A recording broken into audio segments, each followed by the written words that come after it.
Come on in, pull up a chair and take a load off because today I'll be sharing my interview with Dominic McDowell of Cubicle 7 Entertainment, and we will discuss all the latest and greatest developments over at C7 right after this.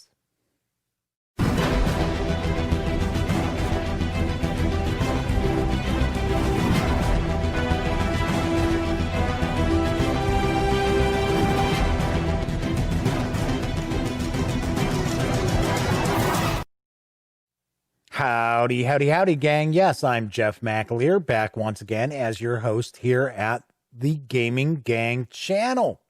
So welcome aboard. As I mentioned, I will be sharing my interview with Dominic McDowell of Cubicle 7 Entertainment in just a moment. First, I do want to remind you, if you like this video, please give it a quick thumbs up. Subscribe to the Gaming Gang channel if you haven't.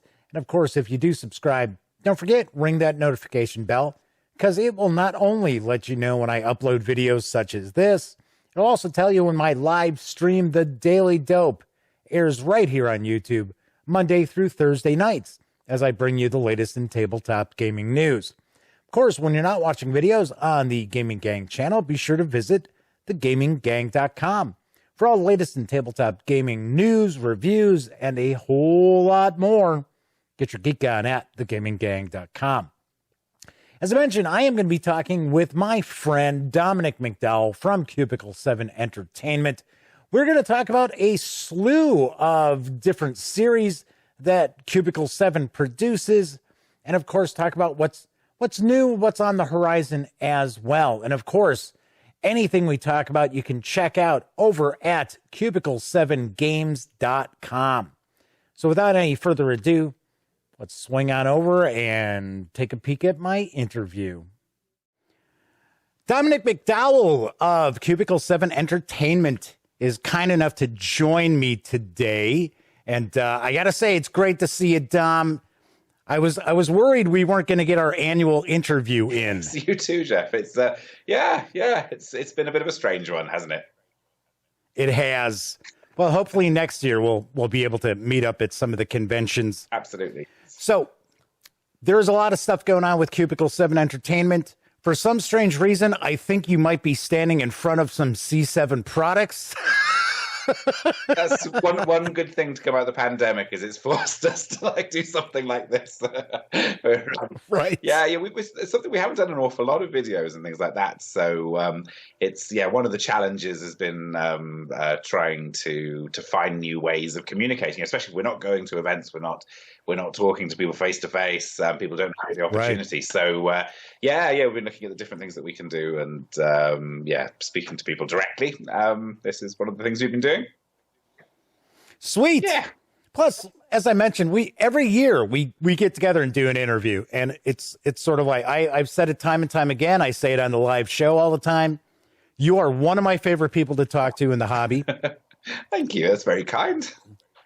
Well, it's true, because a lot of times we not only discuss what's going on with Cubicle 7, but we talk about other things going on in the world. Yeah. But what we'll do here is we'll try to focus on Cubicle 7 today. Absolutely. So let's talk about what's new. So there are a variety of series that Cubicle 7 Entertainment produces that are top-notch. Let's talk a little bit about some of the stuff that you've got a nice partnership going with Games Workshop. Yeah. Let's talk about one of the big ones that is pretty recent, and that is Warhammer Fantasy Age of Sigmar. Yes, the Soulbound role-playing game. It's the first role-playing game that's been set in the Age of Sigmar setting, which is fantastically exciting for us to get to work on that and to play in such a fresh and new setting. So that's been absolutely wonderful. So we have the rule book and an amazing, lovely, beautiful collector's edition that I can't wait to have on my shelf. And there's a GM screen that comes with a booklet. So all of that stuff is like the first wave of Age of Sigmar. Soulbound is just about to get on the boat and come across. So that'll be appearing in stores and arriving with pre-order customers soon, which is very exciting. And the that's been out in PDF now for a little while. So we've got loads of really, really lovely feedback coming back as well. So there's I'm blown away actually by the response to that one. It's been fantastic. It's it's always nerve-wracking when you've got a new system coming out as well. So right, that was great. So what is out for it right now? So I know we've got the PDF. Yep.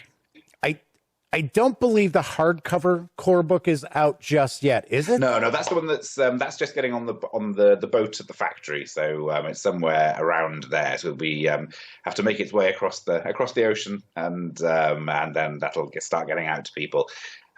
So there's the rule book and the GM screen, and there's a which comes with a booklet, and that one is in the same shipment. So all that stuff will be heading out, and along with that collector's edition. Then we've got an adventure supplement. It's a huge thing. It's what we've decided to do with some of the Age of Sigmar things, because it's quite a fresh setting for a lot of people. So we're putting more setting information along with adventures. So the first adventure supplement has 6 adventures that you can play as a linked campaign, or 6 or as more standalone, depending on how you want to do it. And there's also a city guide in there as well. So that's fantastic, and because of the pandemic, that's we recognise that people want to get their hands on things as quickly as possible. So we're releasing that one as each adventure is ready. So you can get your hands on the first adventure straight away, and then more will be released then, as they're ready. So plenty of material to play with. So that, and the starter set as well. That should be we'll be showing more details of that in the next couple of weeks. And if people are familiar with our Warhammer Fantasy Roleplay starter set, which is just absolutely packed full of stuff.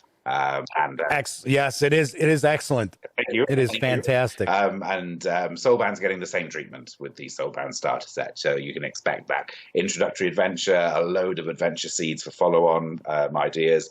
There's a setting guide in there as well, and dice, character sheets, and handouts and tokens. So months of gaming in that. And also something I think is really important is for a starter set. I mean, yes, you need to teach people how to play your game and introduce them to role playing if they're not familiar to it, were familiar with it from before. But it also needs to have that lasting value. So having that setting guide in there, having the dice in there, having the quality handouts is really important. And it means that there's something that you can the product has a purpose beyond just that first game. And I have to ask, is the Game Master screen going to be on the back of the box top? Like that wasn't GM screen. That was like a lovely additional thing that we thought of to do that would be nice. So, no good deed goes unpunished.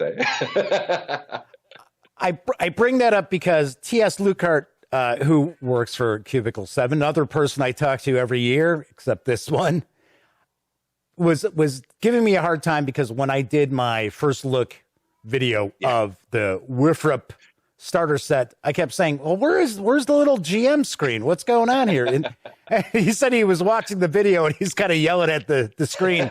It's on the box. It's on the box. You weren't the only one. It was it was something that the mismatch between we thought, this is a cool little thing we can do, and I think it took people imagining something a lot more.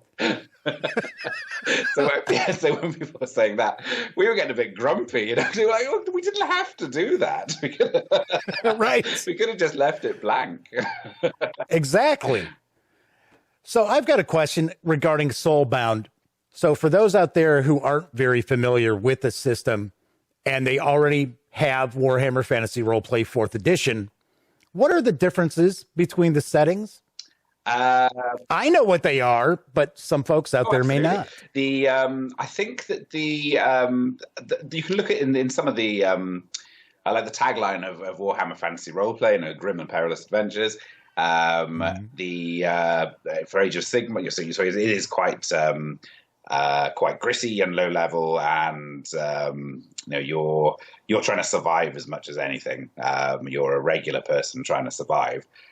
with Age of Sigmar, you are you're a hero. You start as a hero. The adventures are a lot more kind of epic in scale, and Sure. it's that higher. It's a higher level starting point. It's I've described Age of Sigmar as like the mother of all creation myths. It is that kind of it's an Right. age of big heroes and big villains. Sure. There's a lot of the world is trying, or the setting is trying to recover from a point where chaos and the bad things have almost completely won, and it's at that stage where some attempt at a fight back is starting, but it's very uncertain where that's going to go and who will be the ultimate victor. So. I think that's the main difference. It's that level, the level of kind of hero that you're playing, and that initial sort of scale and scope of what you're doing. Moving on to another Games Workshop IP that you actually took over from Ulysses Spiel is the Warhammer 40K Wrath and Glory. Isn't that hardcover core book on the horizon? It is. It's been printed as we speak. So we won't do dates, I think, until we've got things a little bit closer to the end of the process. One of the ways that the pandemic sort of impacted us is just like shipping times and things like that. Sure. We'll wait until until it's a bit closer to port. That is, we've seen some proofs, and that's looking absolutely fantastic. The core book for that is, you can get that in PDF at the moment, and then we'll have that. So we're just getting a delivery. I don't know what that beep was, and me sort of glancing behind. Where was I? Talking about the core book. It must be a good delivery showing up. We're like, oh, all right. Yes. So we were just talking about when we might expect to see the core book for Warhammer 40K Wrath and Glory. So I would, it's if things ship at some sort of reasonable time, then there'll be a few months. Yeah, it's hard to pinpoint a little bit more. Like I say, things are a bit more delayed and a bit more backed up, and sometimes it's taken longer to get freight shipments around the place. So, but it's being printed at the moment, not too far off. Now, there is an initial adventure for Wrath and Glory that a lot of people are saying, you know what? It is probably the ultimate introductory adventure to a Warhammer 40K role-playing game. Oh, there's a lot of people. Well, I have heard that from people. I have heard people just say, "Oh my gosh, this is what Warhammer 40K role-playing should be about." So you should be very proud. Thank you. See how well I take compliments. So because Ulysses Spiel had the license for Wrath and Glory previously, and then Cubicle 7 picked up the ball and ran with it, what is different for folks out there who may already have the Ulysses Spiel edition? Why would they look to pick up the Cubicle 7 edition? The first thing I say to those people is that they don't have to. We have made changes, but we've also detailed those, and they actually, I think that just as we've got the finalized version, that they are available now. Well, shortly. The Ulysses. Sorry, I'm just getting. I have to check sometimes. See, this is a difference of like from previous years, Jeff. I think that just like the growth with Cubicle 7, I don't have it all in here anymore. Oh, right. So the Ulysses. The changelog is out. Yeah, it is out. Okay, so if you've got the Ulysses physical core rulebook, then you can download the changelog that we've put on our website, And Okay. yeah, you can see. I mean, I suppose at the very least, then you can make a decision on whether you think that you want to upgrade or not.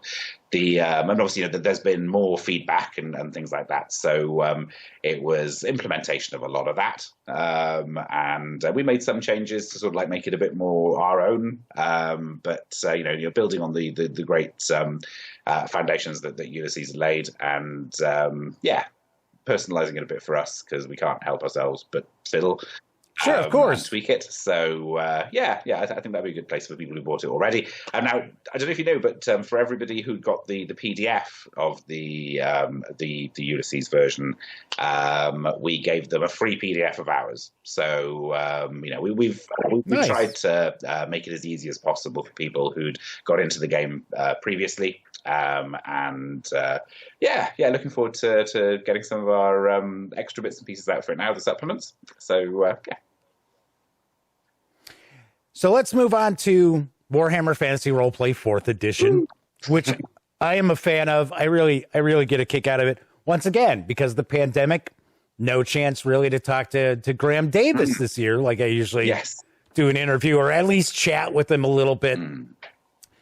So, of course, the big news for Warhammer Fantasy Roleplay is not only the continuation of some standalone adventures that have been coming out, which I believe now are collected in Ubersreich Adventures. Indeed, yes. Yeah, we started off doing Ubersreich Adventure. Start again. The Ubersreich setting book is the big setting book that we had in the starter set. So we wanted to have loads of adventures that you could use with that setting material. So when I started off just doing those PDFs, but we had such demand from people saying, "Oh, I really want these in hard copy," or sure. I mean, and to be honest, like I tend to just use hard copies. I find PDFs just I don't know. I'm old fashioned. So I can totally get where they're coming from. So we decided to put them into a book. And now we've got Ubersreich Adventures 2 that we're in the middle of doing, which yes, right. Adventures. So we've actually done it the other way around this time. So we've started with the, you basically buy the book, you get the adventures as they come out, and then you get the physical book at the end. So you're not, it's trying to get into that place where nobody's disadvantaged by buying it in one way or another way.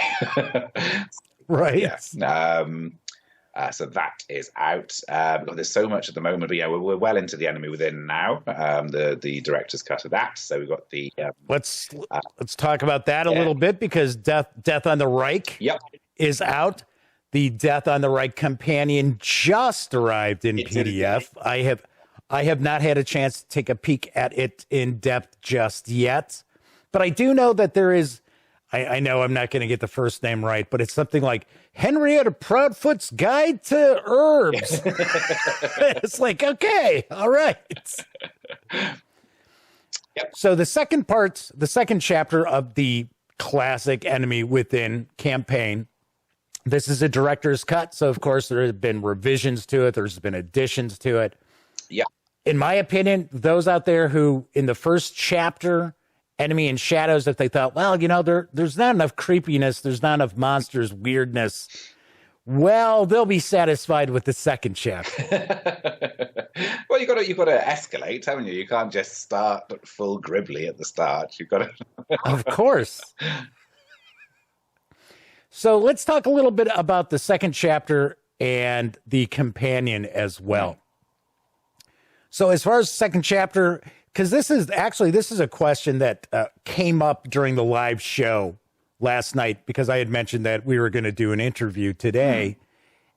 And there's some thoughts out there as far as people who want to run the Enemy Within campaign, but because the books are coming out at about once per year is kind of been the pace so far, some of them are wondering, so why should they jump on now? Why shouldn't they just wait a few years and get everything at one time? I think we've had, in the last 12 months, we've had 2, haven't we?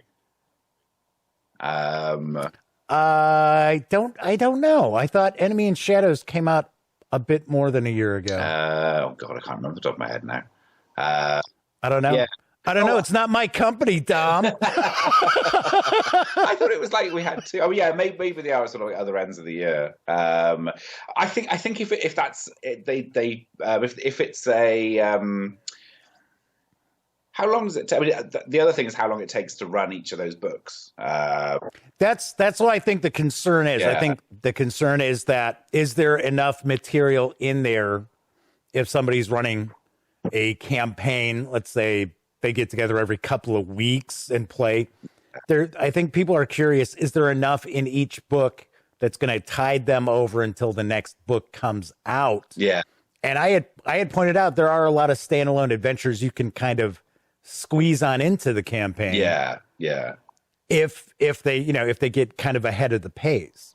Yeah, maybe. Yeah, I mean, honestly, I think I'd say that if it's something that you want to get through, sort of like bang, bang, bang, bang, bang, bang, bang, then then hang on until you've got a few more volumes out, and then you'll have that kind of reassurance that you'll be able to do it. I think. Right. Yeah, I mean, obviously, it's taken us this year, especially. There's been a lot of things going on, so we are a bit behind, but. It's been challenging, I guess. Let's use that word, right? But also it means that all the subsequent volumes have also been developing through that as well. So I mean, Touchall Wood available, then we should get through them all a lot quicker from now on. I know that like Power Behind the Throne, the part 3. That's quite far along at the moment, so it shouldn't be too much of a or too much longer before we start seeing that stuff as well. So, yeah, hopefully. There's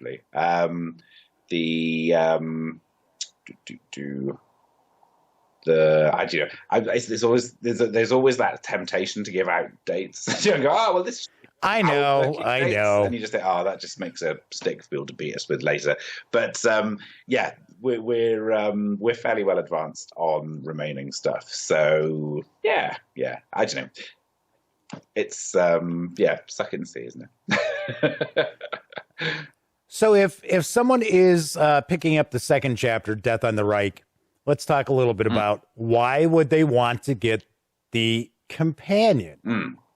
So the idea for the companions was there was an awful lot of lovely material around the setting, the Empire setting, and the life on the rivers and things like that we couldn't really fit into the expanded campaign book. Doing it the way that we wanted to. So we wanted somewhere to put some of that material that might otherwise have been left on the cutting room floor.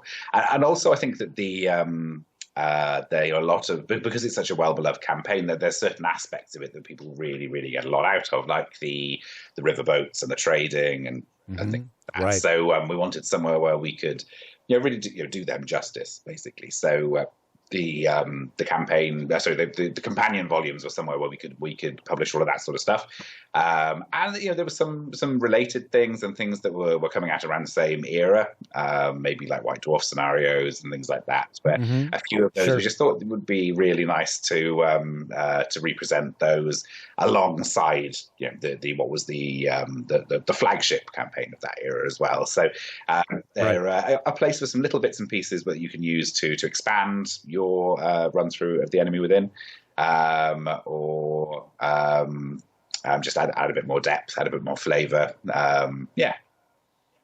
There's a lot of material in the companions. At least I'm basing it from my knowledge of the first Enemy in Shadows companion. There's a lot of information there that can be utilized outside of the Enemy Within campaign. Yeah. There's lots and lots in there. And just like I was joking about the guide to herbs or whatever it is that's in the new companion for Death on the Reich, that can be utilized in any of your Wifrip games. Oh, absolutely. Doesn't have to be just Enemy Within. No. I think that's one of the things that that we've certainly been hearing from people is that that they've been absolutely delighted with the utility of the companion material.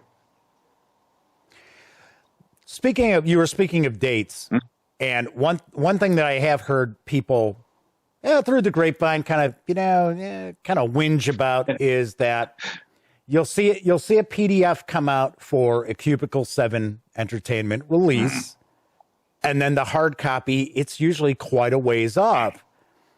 And I have mentioned to people in the past that I kind of like that fact because that gives you an opportunity for people to be out there, look at the PDF and go, oh my gosh, there's this error here. Yeah. And then, of course, you guys get to fix that error before it goes to the printer, where a lot of other companies, it'd be like, well, here's the PDF and here's the hard copy of it. And whoops, we made a big mistake. And now what do? I guess we'll have to put a little errata out there online. Yeah. So I do appreciate the fact that you take a lot of feedback from the PDFs before you go to the printer. Yes, no, absolutely. I mean, and by the time something's released in PDF, it's gone through the producer. Obviously, the writer has checked what they've done. The producer has tied all that stuff together and had a pass, development pass on that. Then it's gone to the editor. Now, most of our books now go through 3 individuals as part of that editorial process. So there's a lot of scrutiny of everything before it gets to the public. But there's sadly, I think something I've really come to learn over the last, how long has it been going? 14 years. Cubicle 7's been going. There's always something that gets through, and sometimes sometimes it's a little bit more, sometimes it's a little bit less, but there's always something. The having the just part of having it out with people or having it having it released, you get so many more pairs of eyes on it, and inevitably stuff will get spotted. So now we've tried to get that process working a lot better. So now instead of the people would email things in, and then it would be would that make it through the inbox of the info address at Cubicle 7, how if we were getting lots of orders, then it's all too easy to miss that kind of thing. So now we've got a new system where we have a Google sheet and everybody adds their spottings onto that, and then we can go through it a lot more systematically, which obviously takes a bit more time, but I think it's worth it to get it as right as possible before we go to print. I agree, because there's nothing worse than having a hard copy of a book and have some glaring error just constantly just staring back at you as you're taking a look at the book. And it happens to all of us, of course.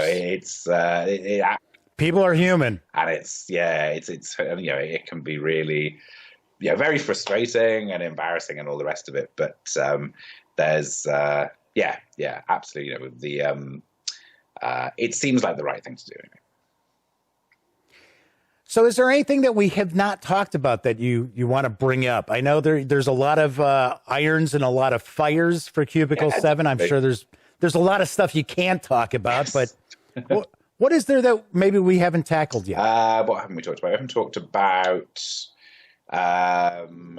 just loads more stuff for everything, I guess. Yeah, lots of original Warhammer stuff and things. We have Wuffer Up things as well. It's one of those things, you can never please everybody, but I think some people who are going, it's great that you're working through The Enemy Within, and it's great to see that sort of like back, but they are more interested in new stuff. So there's a load of stuff that's coming through for that. So we've got kind of a magazine-y style book, Archives of the Empire. That's just got loads of interesting bits and pieces, kind of magazine-y article kind of things.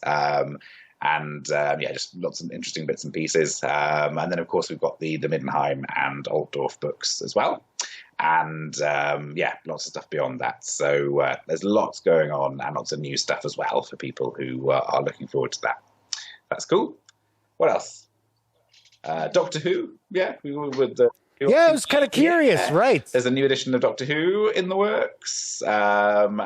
I wonder who could be on the cover of that. I wonder. So that's written, and we're working on making that all nice and pretty now. So that one's in layout, and some more Doctor Who stuff as well in the works. Lots and lots. It's been really, the last couple of years have been absolutely fantastic, with the relocation to Ireland and expanding the team. We've gone from how many it was, like 6 or 7 people up to got 20. Hundreds. 21? 20. Yeah, I mean, in terms of full time. So yeah, it's been crazy. It really has. It's been lots of growth, lots of good stuff. Yeah, so it's never a dull moment. But that's good. I've got one final question for you then, Dom. You just mentioned how Cubicle 7 relocated to Ireland. Yes. Where in Ireland is Cubicle 7 Entertainment now located? So we are just outside Stamullen. Which everybody knows, of course. Of course. So, yes, it's a metropolis. Better answer probably is we're sort of 15 to 20 minutes drive north of Dublin Airport. Aha! So we're very accessible. Right. When you can fly. I ask because I'm first generation Irish and my dad grew up in County Cork. So, of course, I mentioned to him, I said, yeah, I'm interviewing some of they're out in Ireland. Going to interview him. And he's, oh, really? Where are they from? I said, I don't know where the company's at now. I just know they're in Ireland. So how did that go? How are you enjoying? Well, I guess we can't say how are you enjoying it. You're in the midst of a pandemic. Yes, yeah, that's been great. Absolutely great. It's fantastic. I've thoroughly enjoyed it. It's been really good. Excellent. Any final words you'd like to share with the audience, Dom? Besides buy Cubicle 7 Entertainment products. Should I get a T-shirt with that? That's a winning formula? just have a hat with it on it. Yep. Buy C7. I just hope everybody is just take care of yourselves and hope to see everybody soon. Excellent. Dominic McDowell from Cubicle 7 Entertainment. Once again, always great to have a chance to talk with you. And I hope that everyone affiliated with the Cubicle 7 Entertainment group is being smart and staying safe during these trying times. No, thanks, Jeff. No, you too. Good to catch up. Once again, a big thanks to my friend Dominic McDowell over at Cubicle 7 Entertainment for sharing some time out of his busy schedule to talk about everything new and cool going on over at Cubicle 7 Entertainment. As I mentioned before, if you want to check out any of the series that we were talking about, by all means, go visit cubicle7games.com. All right, that's it for this time out. Once again, if you like this video, please give it a quick thumbs up. Subscribe to the Gaming Gang channel if you haven't. And if you do subscribe, ring that notification because it will not only let you know when I upload videos like this, it'll also tell you when the Daily Dope streams live Monday through Thursday nights right here on YouTube. I bring you the latest in tabletop gaming news, including everything breaking from Cubicle 7 Entertainment. Of course, when you're not watching videos on the Gaming Gang channel, swing over to thegaminggang.com for all the latest in gaming news, reviews, comics, movies, TV. You know the drill. Get your geek on at thegaminggang.com. All right, let me wrap up by saying, as I do at the close of all of my videos during this pandemic, unfortunately, I'm hoping that all of you out there are being smart and staying safe. See you next time.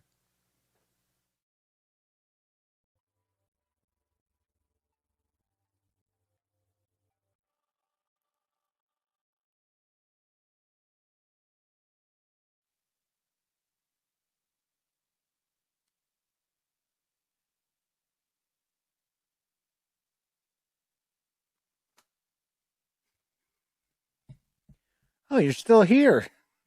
Well, once again, thank you very much for watching this video. And of course, if you'd like to subscribe to the Gaming Gang channel, click right here.